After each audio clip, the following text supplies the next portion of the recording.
अपने पराए। घर की लड़ाइयाँ कितनी भी हो, लेकिन ये भी सच है कि किसी पर कोई आपत्ति हो तो अपना ही परिवार साथ देता है। भैया, मेरे पीछे पुलिस लगी है, प्लीज मुझे बचा लो। रवि और राज दो भाई, लेकिन दोनों में कभी नहीं पटी। अरे क्या हुआ छोटे, क्या कर दिया तूने? अरे कुछ नहीं भैया, मेरा दोस्त है ना राजू, वो मुझे लेकर बैंक गया था। मुझे नहीं पता भैया कि वो वहाँ बैंक लूटने जा रहा है। मैं उसके साथ बैंक में घुसते ही सीसीटीवी कैमरे में दिख गया हूँ।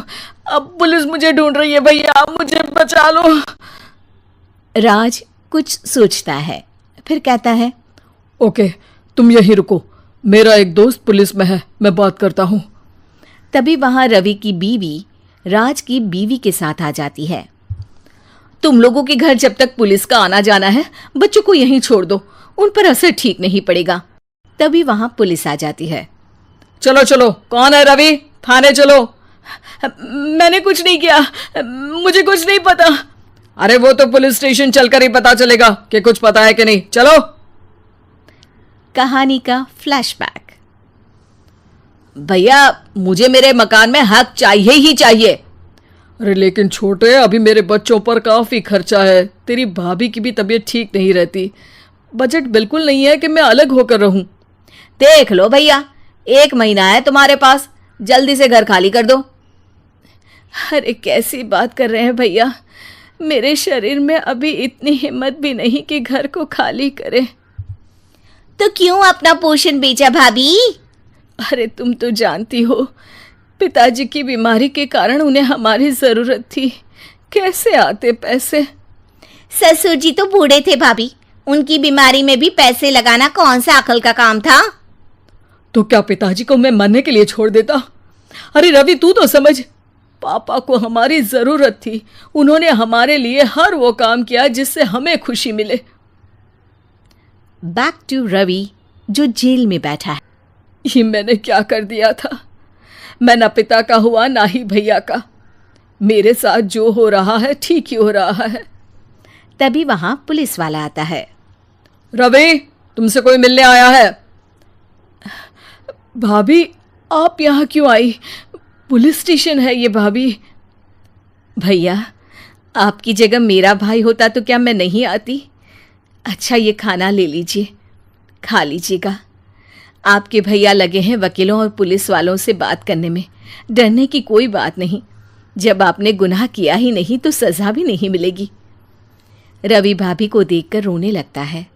घर में साक्षी चुपचाप बैठी होती है कि तभी सोनम कहती है, अरे साक्षी, क्या हुआ, परेशान क्यों हो रही हो? भाभी, अभी अभी पुलिस स्टेशन से खबर आई है, इन्हें बड़े जेल में शिफ्ट किया जा रहा है। मैं क्या करूंगी भाभी? रो मत, हम अच्छे से अच्छा वकील करेंगे। लेकिन उसमें तो बड़े पैसे लगेंगे दीदी, हम इतना पैसा कहाँ से लाएंगे? अरे क्यों, ये मकान है ना, और मेरे कुछ गहने भी हैं।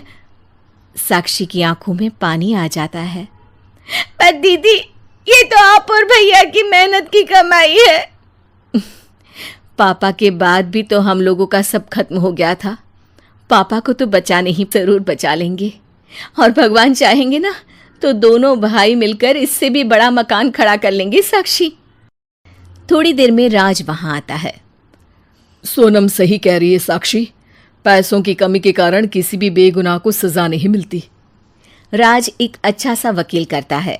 सोनम और साक्षी बचाए पैसे और अपने गहनों को बेचकर रवि का केस लड़ते हैं और जल्द ही रवि जेल से बाहर आ जाता है। रवि राज को गले लगाकर कहता है, भैया मुझे माफ कर दो, मुझे साक्षी ने सब कुछ बताया है। भैया, आपने मुझ पर विश्वास किया, मेरे लिए दिन रात मेहनत की, भाभी ने अपने गहने तक बेच दिए। भैया, आपने तो पापा के लिए भी पैसे नहीं देखे, लेकिन मैं बहुत ही सेल्फिश निकला। भैया, एक आखिरी बार मुझे माफ कर दो, मैं शर्मिंदा हूँ। अरे भाई, अपने तो अपने ही होते हैं, पापा ने हमारे लिए क्या नहीं किया ये तुम्हें बताने की ज़रूरत नहीं है मुझे। और फिर तू तो मेरा भाई है, पैसे से बढ़कर रिश्ते होते हैं भाई।